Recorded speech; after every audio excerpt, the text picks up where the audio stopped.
একঘেয়েমি পটল ঝিঙে ঢ্যাঁড়স খেয়ে বোর হয়ে যাচ্ছেন? তাহলে এই রেসিপিটা বানিয়ে দেখুন। অদিনে ফুলকপি এখন কেউ খুব একটা খেতে চায় না। তো এইভাবে একবার খুব কম তেলে, আর সবাই মনে করে অনেক তেল দিতে হবে। খুব কম তেলে কিভাবে এই অদিনে ফুলকপি বানাবেন সেটাই শেয়ার করছি। প্রথমে ফুলকপি আর আলুটাকে কেটে নিয়ে ভালো করে ধুয়ে পরিষ্কার করে ৫ থেকে ৭ মিনিট মিডিয়াম হিটে রেখে একটু ভাপিয়ে নেব। কোনো রকম সেদ্ধ করার দরকার নেই, হালকা একটু ভাপিয়ে নিলেই হবে। এতে করে ফুলকপির যে এখন একটা গন্ধ থাকে সেটাও চলে যাবে আর একটু নরমও হয়ে যাবে, যাতে করে ভাজতে অনেক তেল লাগবে না। এখানে আমি ২ থেকে ৩ চামচের মতো তেল ইউজ করেছি। আপনারা তেলটা দেখতেই পাচ্ছেন। এরপর আমি এই তেলের মধ্যে ওই হালকা ভাপিয়ে রাখা ফুলকপিগুলো দিয়ে দিলাম।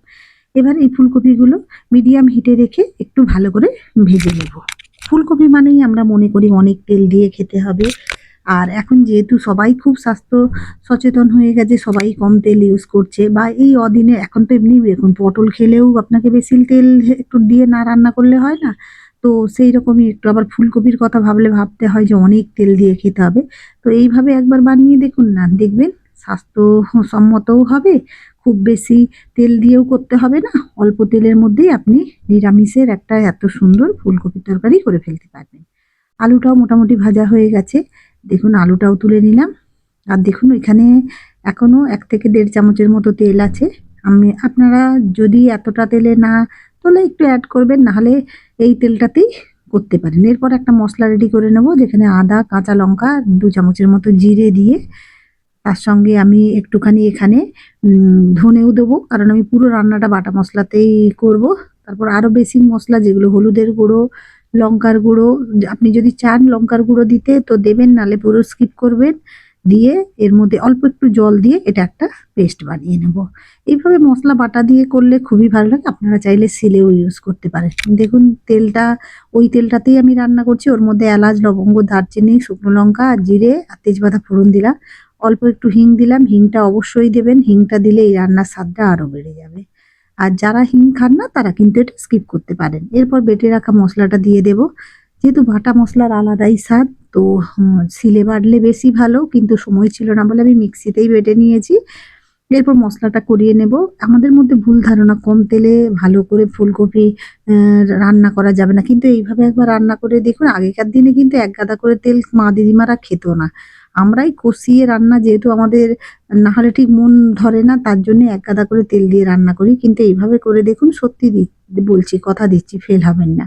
এবার মিক্সি ধোয়া মশলাটা একটু কষিয়ে মিক্সি ধোয়া জলটা দিয়ে দিলাম, যাতে করে মশলাটা ভালো করে সেদ্ধ হয়ে যায় বা কষে যায়। তারপরে এর মধ্যে আমি দেখুন ২ টো মিডিয়াম সাইজের টমেটো আ প মিক্সিতে একটু ঘুরিয়ে রেখেছিলাম, দিয়ে দিলাম।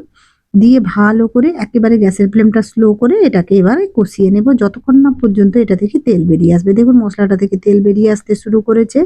এরপর একটু নেড়ে নেব। একেবারে ঘরোয়া পদ্ধতিতে করছি। এইভাবে একবার বানিয়ে দেখুন, খেতে ভালো লাগবে। এরপর আমি এর মধ্যে ভেজে রাখা ফুলকপি আর আলুটা দিয়ে দিলাম। যেহেতু এটা মোটামুটি আধা সেদ্ধ আছে, যার জন্যে, বা ভাজার পরেও অনেকটা আরও এটা কুক হয়ে গেছে। তো এটাকে রান্না করতে আর বেশি সময় লাগবে না। তো আমি এটা কষিয়ে নেব মশলাটার সঙ্গে। খুব সুন্দর একটা গন্ধ বেরিয়েছে। আর যে অদিনের ফুলকপির যে একটা গন্ধ থাকে সেটা আর নেই, যেহেতু আমি এটাকে হালকা সেদ্ধ করে জলটা ফেলে দিয়েছি। এরপর আপনি যদি ঝালে, আর আমি এখানে আরও ২ টো কাঁচা লঙ্কা ভেঙে দিলাম। নিরামিষ রান্নাটা একটু ঝাল ঝালও ভালো লাগে। তো আপনারা যদি বেশি ঝাল না খান, এটা আর দেওয়ার দরকার নেই। এরপর আমি এখানে একটু গরম জল ইউজ করছি। যেহেতু ফুলকপি আলুটা মোটামুটি সেদ্ধ, তার জন্য আমি এখানে আর কাঁচা জল দিচ্ছি না, গরম জল দিচ্ছি, যাতে এমনই জলের পরিমাণটা দেবেন যাতে সবজিগুলো মোটামুটি ডুবে যায়।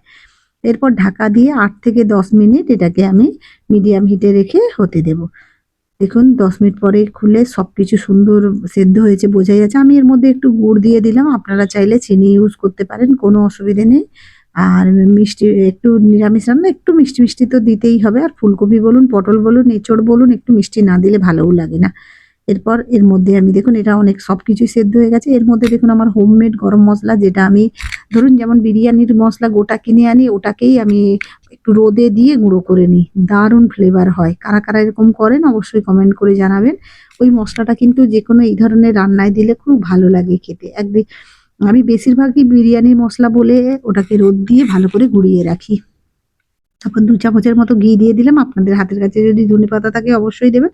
কেমন লাগলো আমার এই সিম্পল রেসিপিটা অবশ্যই কমেন্ট করে জানাবেন। যদি ভালো লাগে